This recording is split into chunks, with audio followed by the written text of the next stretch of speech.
Hey, welcome to A Moment in Time, my Mind of Iggy. I just wanted to reach out to everybody who's reached out to me and my family for the loss of my family member, my nephew, Quinlan Bell. Those of you who know him, it's a really unfortunate situation. But I'm here to talk about you guys a little bit. First, thank you for your condolences and your well wishes and thanking us and caring for us. Just to kind of let you know, on December 1st of last year, my sister Rosa took her life. And November 1st, my nephew Quinlan Bell took his life. Quinlan and Rosa suffered from mental illness. Quinlan had schizophrenia, and he suffered a lot. And Rosa suffered a lot caring for him. Now they're together. Now they're in this place where they can at least care for each other in a different way. But I'm here to talk to you a little bit about what I know of this situation. And the situation is this, is you just never know when somebody's hurting. You never really know when somebody is in pain, because it can happen so quickly and so fast. I know sometimes we're like, oh, we need to check on people, but you know what? We just don't know what pushes us and triggers us to go over the edge and to go over that precipice into that next phase of thinking why we want to do what we do. I'm a big proponent that it's better to check than not check, and not to check in with your family members.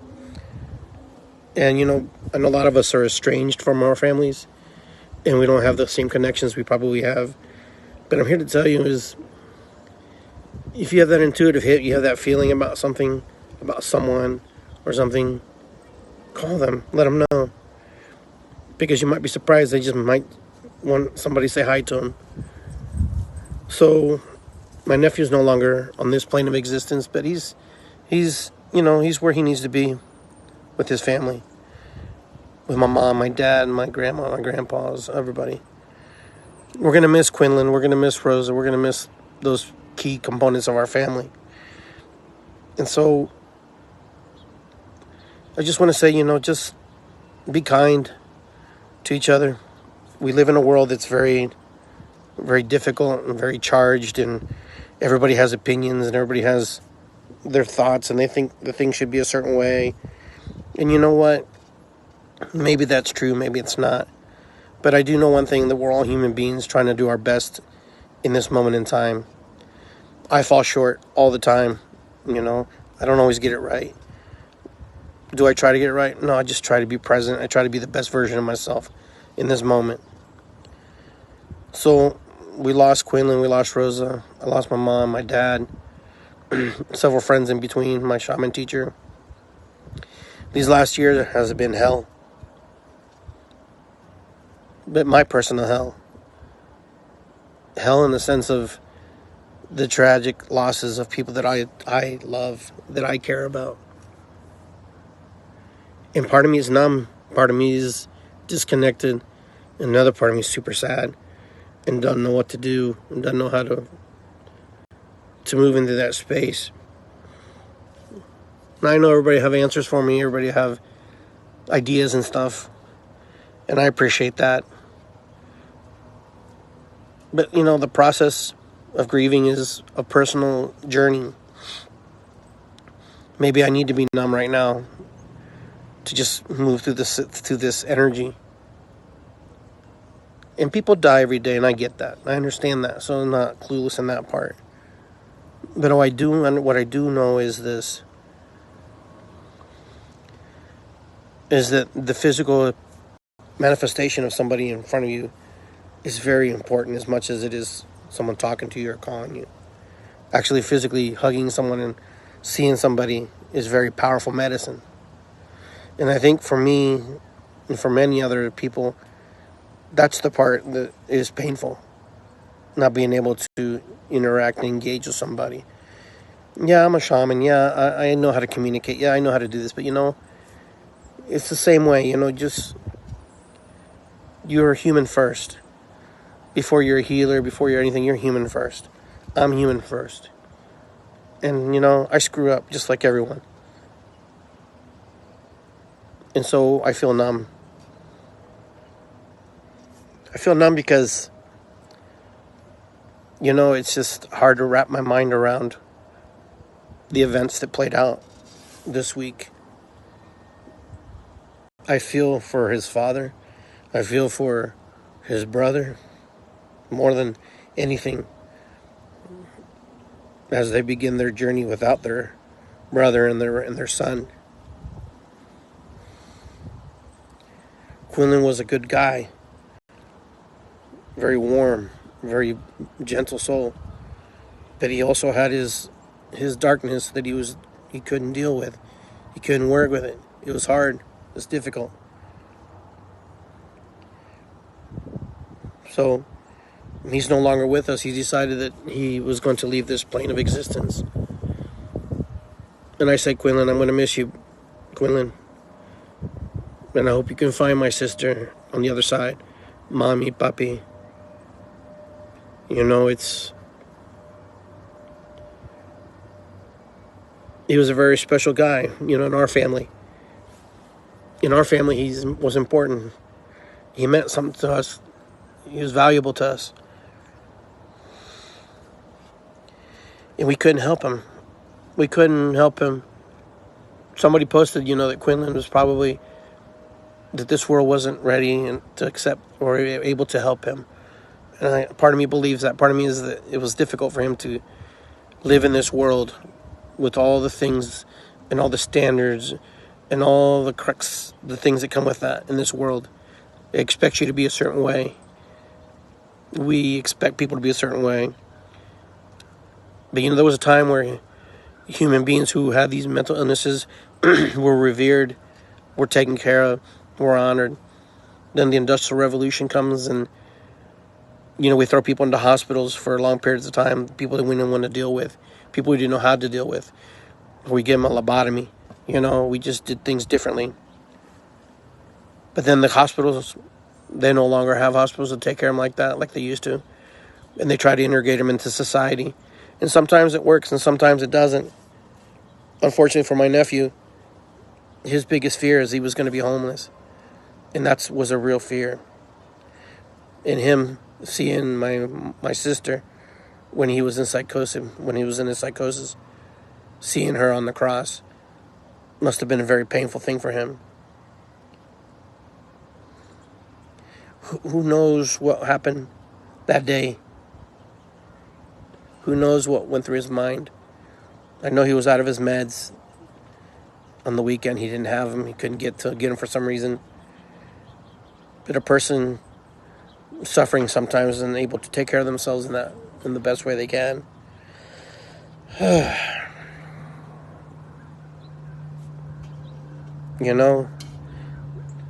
I'm just here to say, if you know people who are suffering like this, just high alert, just be on them, especially now we're going into the holidays. We all know somebody who's not well. We could be not well, not even know it. Mental illness is very, very unique to every individual. Some of us can hide it very, very well. Some of us don't even know we have a mental illness. We just behave a certain way, and people just assume that's how we are, and that's how we live, and that's how we respond to things. So, but if you do know somebody who's not well, somebody who suffers from schizophrenia, or somebody who has some type of mental illness, another type of mental illness, just be on guard to help them. Could we have avoided this tragedy? I don't know. I can't second guess, myself or anybody, any family member of mine. It is what it is. In the end, we all still make our decisions of what happens to us. And my nephew decided that he was too much. He didn't share his feelings very much with everybody. But he would get into these rageful moments, and that's when we knew he wasn't well. When he was back into that mode. That was our cue, that was our whistle. So if you know people like that, you have to be on top of it. But honor and love these people. His biggest fear that people were afraid of him, that he was considered a monster. by some people. They didn't know. Was that true from us? No. But in his mind, it was real. He suffered. I can't even imagine the suffering that he went through. I can't imagine the suffering that my sister Rosa went through. It's their choice and their decision. As painful and as angry we may be about that decision, it's still their decision. Just because we wouldn't do it doesn't mean that we have the right to say they shouldn't do it, that we should be angry. But this is how we deal with the grief. We get angry, we're upset. Am I angry at my sister? Am I angry at Quinlan? No, I'm not angry. I'm just numb to the fact that part of me feels like I wish I could have done something more. But that's something that I'll have to carry. And what would I've done for them? I don't know. But I know this thing to be true is that I'm going to miss them both. Rosa's anniversary is coming up December 1st. And I miss her. She was my sister that came here to the United States with. We held hands. We were two peas in a pod. And then time changes and people, and we have separation. We come back. Separation, come back. And I didn't know she was suffering in the way she was suffering. I would invite her to things, and she just wasn't receptive to come. But we would have coffee. I was grateful to have coffee with her several times before she took her life. Unfortunately, with Quinlan, I didn't have that opportunity. I only have the memories that I have of him that will carry with me forever. And that's all I can carry. The reason I share with you this story about my life is because maybe you can help someone in your life, help somebody who needs help. And you may know them, you may not know, but at least you give the opportunity to observe. People come and go in our lives. And you create family of choice. But regardless, your family is still your family.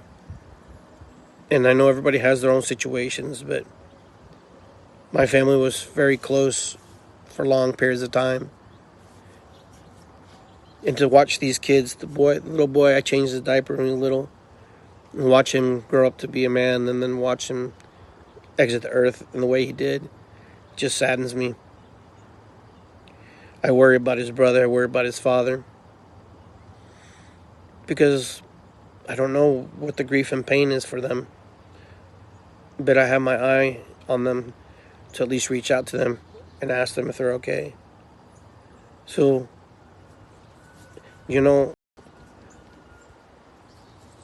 until my sister died last year, I had no point of reference what it meant to have you lose someone to suicide or have mental illness, or what even mental illness is. Because it's such a vast word, very vague, and it has a lot of connotations and a lot of symptoms and a lot of different things to look at and components. But now I have two family members who have taken their life, and I tell you, it really makes things and puts things in perspective about my own personal life. To create healthy limits and boundaries for myself with people, to let people into my life, to let go of people in my life. Things just happen, and understanding that, that's part of life, and learning. But it also gives me an opportunity to reflect on the future, and the past, and the present. What I need to do for myself, and the people I care about, or what I can do for myself. But if I'm ever in a place where I don't feel well, I guarantee to reach out to you and let you guys know. I don't believe I am. I'm just really sad right now, and very numb all at the same time. When I lost my mom, it was hard. And then working through the process of grieving for her loss, I was getting to a place where I was accepting the fact that she was no longer going to be with us. And then boom, my father passed. Well, he didn't pass, he got injured. And then 10 days later, he passed away. That was probably the most shocking, the most life-changing moment, other than the COVID lockdowns and stuff. in my life that has happened to me. And losing both my parents has changed me in ways I can't even explain. There was a time where I was funny, joked around, and I don't feel that anymore. I feel different. I'm still connected to the work I do, but I'm working through the process of getting out into finding new ways to express myself. And sometimes I get misunderstood for the expressions I have because, nobody knows what people go through, And the same goes for me. I don't know what anybody goes through. But yet we're a quick eye and we're a quick mouth to hurt people without even knowing what is going on in their lives. And then there's no excuse for people to hurt other people or to, put people in harm's way. There's no excuse for that. Absolutely not. Just because you don't think that you're putting them in harm's way doesn't mean that you're not, that they don't feel that way. So I will do my best to not put people in harm's way. And I know people challenge me. People have unfriended me. People have put me in a place. But, people don't know what I went through with COVID. Everybody's like, oh, yeah, I got COVID. I'm done. But, everybody's COVID is their own journey, their own story. Knowing that I potentially could have died, and thank God that I didn't, because I felt like I have more work to do here. But just the sheer fact in my mind, my thoughts, being in that room, locked away by myself, and being quarantined the way they quarantined me, I didn't know what was going to happen. But I knew I was going to fight. But I didn't realize that the fight was going to continue after. The biggest part of my journey has been the after effects of this vicious virus, this disease of COVID. The aftermath, the fatigue, the breathing, the inflammation, the damaged lungs that I have, teaching myself how to breathe again. And so I didn't understand why I could be numb to the sheer fact of my sister's loss and my nephew's loss. Because I'm just battling my own journey, battling my own place, battling to survive. And I'm better, but I'm not there yet. And when the doctor told me it'd be a year and a half before I can actually get to any resemblance to what I was going to be, now you get upset when people think that I should be well already, But I'm not. I'm just still physically working my way back to my body. And I'm aging too, so I'm getting older. So the things that are happening in my body are changing. So if I'm indifferent, if I ignore, if I seem off to you, it's because I'm fighting my own journey. I'm working on my physicality, my mental state of mind, fighting through this COVID ordeal, and losing family members in the process has not made it easy. Sometimes I act and I pretend like I'm strong so I can mentally tell myself. But when you can't walk 2 miles and you can't lift things too much, that was hard on me. But I will say that I'm better. Every day I get better. Every day I'm getting stronger. I just now beaten, and I believe in my heart, this cough situation that I had, where my body was just the inflammation of kicking out all that phlegm out of my chest. Finally worked through that process. And I told you that took me a while, because it would come and go. Like, I'd be great for moments, for days, and then all of a sudden I have these spells where I'm just hacking up a lung. And thank goodness I haven't been there this week. But this is the things that happens with post-COVID.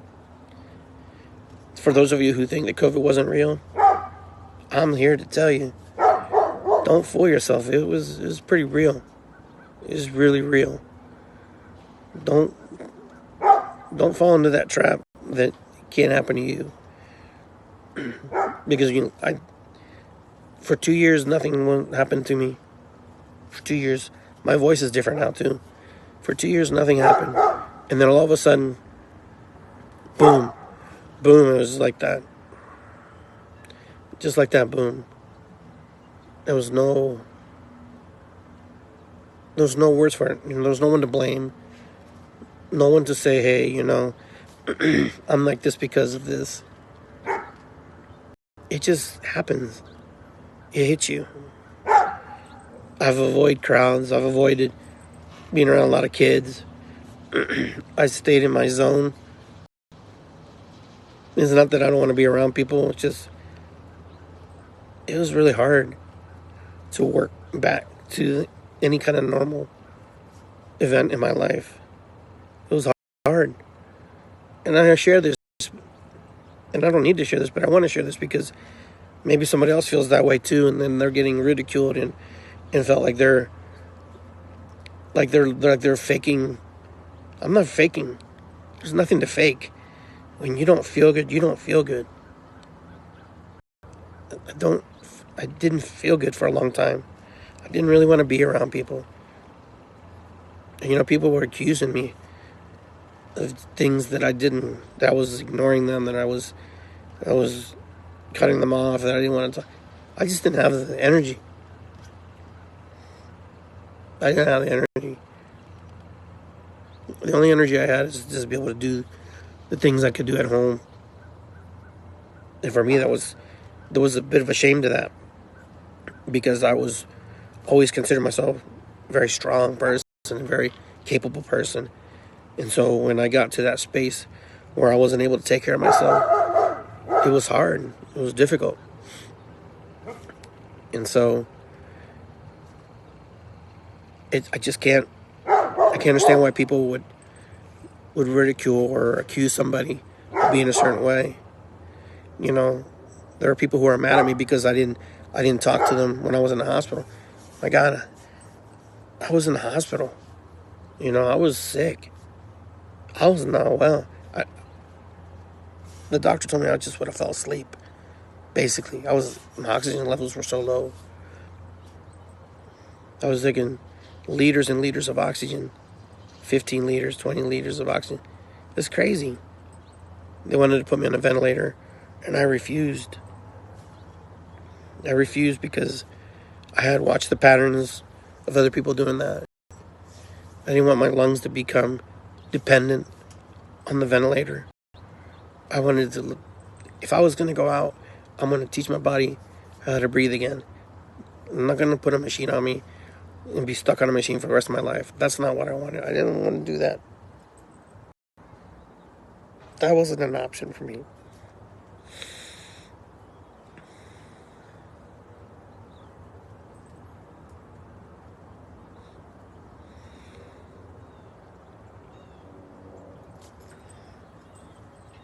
And there are some people just couldn't wrap their mind around it. I had more connection in the hospital than I probably had in a long time. Connecting with those people, positive attitude.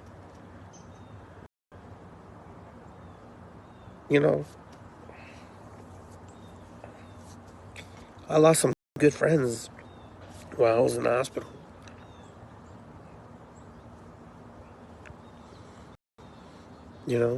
They died from heart attacks. They died from COVID. I was shocked. I was just like, it was just, the shit's real. Are we moving away from it? I hope so. I hope we are. I hope we're all getting better. I hope that we're moving into that space. But I want to thank my wife for taking care of me. I want to thank my friend Kate for calling me. I want to thank all my friends who called me, who were able to connect with me. All the folks who were in my life, who really, truly who really truly were there for me.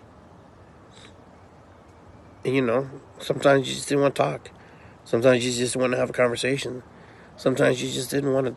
You just wanted to be in your own thoughts, in your own mind. So if I offended any of you in that capacity, I apologize. That wasn't my intention. I was just fighting for my life. I was battling for my life. I'm here to report that I didn't see no angels. I didn't see nothing. There was no magical. It was just me fighting to breathe, to breathe, to breathe, to breathe, and then being on oxygen at home for a long period of time. Today is probably one of the best days I've felt in a long time, because I'm here expressing my feelings and emotions about it, because it's such a traumatic thing. Is it traumatic for me? Maybe it was just traumatic for me. Maybe other people are laughing and giggling because their COVID was so easy. But you know what? For me, it was very traumatic. It was really hard, because I didn't see anything going forward from there. I didn't know if I was going to come out of there. I didn't know if I was going to walk out of the hospital. I didn't walk out of the hospital. I was on a wheelchair, actually. I watch friends lose their spouses. I watch friends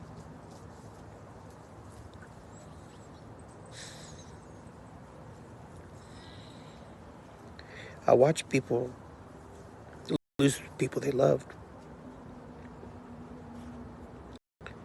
I watch people in the room next to me by themselves. They had nobody to visit them.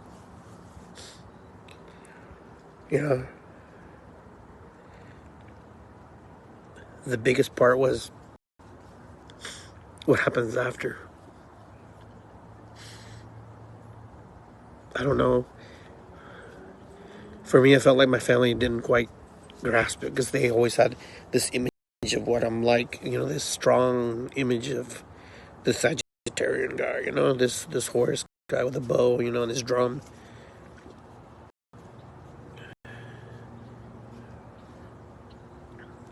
I knew that I'd be okay.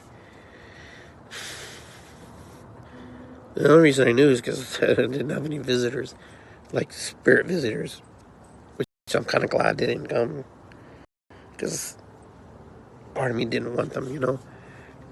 I just wanted to be in me and my thoughts, me with God, and that was it. And I don't even know if God popped in. God presented himself through the nurses, through the doctors, and, the people who were there. The people who were sick with COVID and got COVID, got sick, got COVID. It's crazy. I thanked everybody. I thanked everybody who helped me, even to the janitor cleaning my room, to the housekeeper, because they all had a part. They all had a part. Every single one of them had a part.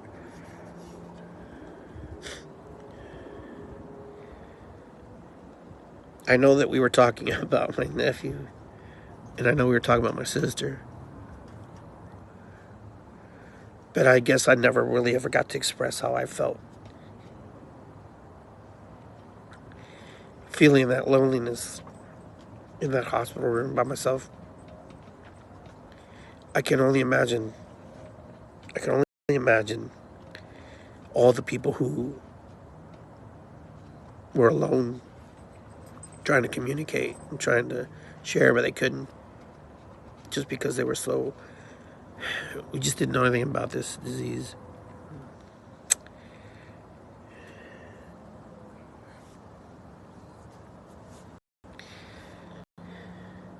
I didn't want to be in the hospital, but I was very lucky to get a room.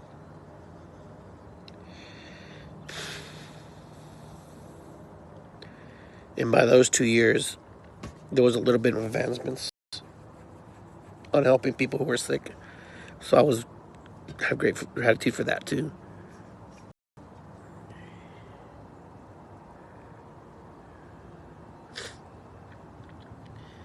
There's a post-traumatic stress, with going through this stuff and feeling all this stuff.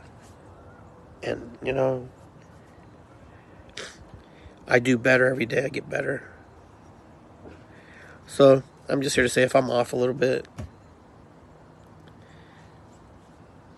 it's not you. It's me going through my process. It's just me working through Iggy stuff. So don't take anything personal.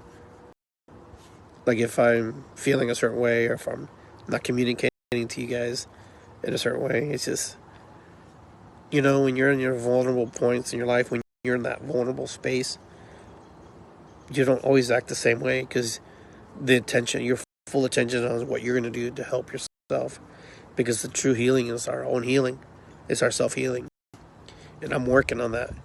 I'm like in my basement cleaning it all out, cleaning and throwing away old papers, just getting rid of anything that just no longer serves me.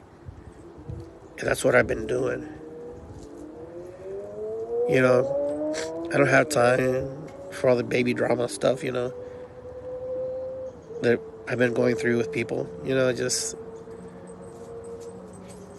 I'm just in a place where I need to be right now. And that's kind of why I do the things I do. I don't participate because I just don't have the energy. I will get there. So don't worry. Trust me on that. I'll get there. But I'm just working on me and trying to get better. Trying to help myself so I can help others. Because I like to give. I like to help. I like to be. My version of help is different than other people's version of help. Some people volunteer and do all kinds of crazy stuff. Some people do this. I drum. I participate in different ways. So if I'm not in your circles, it's not because I don't want to be there. I just physically and mentally don't want to be around a whole bunch of people. It was hard. Thousand Drummers was hard because I wasn't there. My physicality wasn't there. Ash Cave, my physicality wasn't there. And I can pretend pretty good that I'm doing all right, but it was hard. But each day I'm getting stronger. Each day I'm getting better. All right. I appreciate you guys listening to me and giving me the floor to share my feelings and my emotions. I guess I needed a good little cry, I needed a good little, a good little space. It's good to be here. I got my bracelets on here. Indrasikwi, which means gratitude in Quechua.